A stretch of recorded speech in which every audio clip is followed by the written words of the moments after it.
issues either.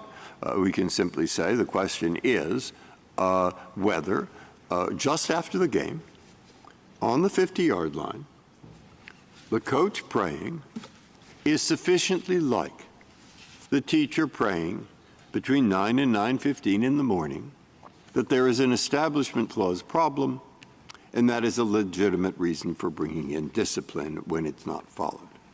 Now, if we don't agree with that, you're going to go to 10 other things. Okay, I've got this right. Yes, and Justice Breyer, this was in the particular context of that long history of his conduct and the expectation and the pressure on students. But it's not audible to all the players, and so you're relying on it, I think, being visible here. Audible also, Your Honor, not to all the players, because they're not all there. They don't have to be there. It's not a team event in terms of a huddle locker room situation. You're relying on it being visible, and then the question is, how far does that go? A coach does the sign of the cross right before the game. Could a school fire the coach for the sign of the cross right before the game? If the coach is doing it while not making himself the center of attention at the center of the field, it's perfectly fine. Well, the coach is standing. Standing. The team is out there for let's say basketball game or football. Let's stick with football. Football game. Teams are out there, and the coach is visible to everyone and very publicly makes the sign of the cross. Can the school fire the coach for that? If the coach is addressing the team and that's the way he starts it, the district can act. But districts don't have an interest in firing people willy-nilly. Addressing the team loads the hypothetical. He is visible to everyone in the crowd and to the players, standing a little bit on the field from the sideline as coaches do, and very visibly does the sign of the cross.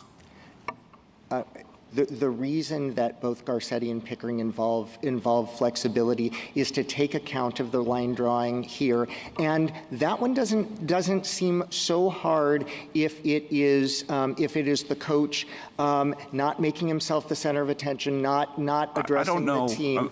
Then it would be permissible, and it's protected if it's not government speech. I don't know how we could write an opinion that would draw a line based on not making yourself the center of attention as the head coach of a game. What this court has said, what this court has made clear about government speech, actually gives that line, which the court said the court has made clear that the functional analysis requires looking at the manner, the place, the time of the speech, and how a reasonable observer would perceive it. And yes, that is that's not a categorical absolute, but for good reason, because the real practical problems on the ground that school districts and other government employers have to deal with don't lend themselves to absolutes, and they certainly don't lend themselves to absolutes where the very same conduct by an employee can be either subject to either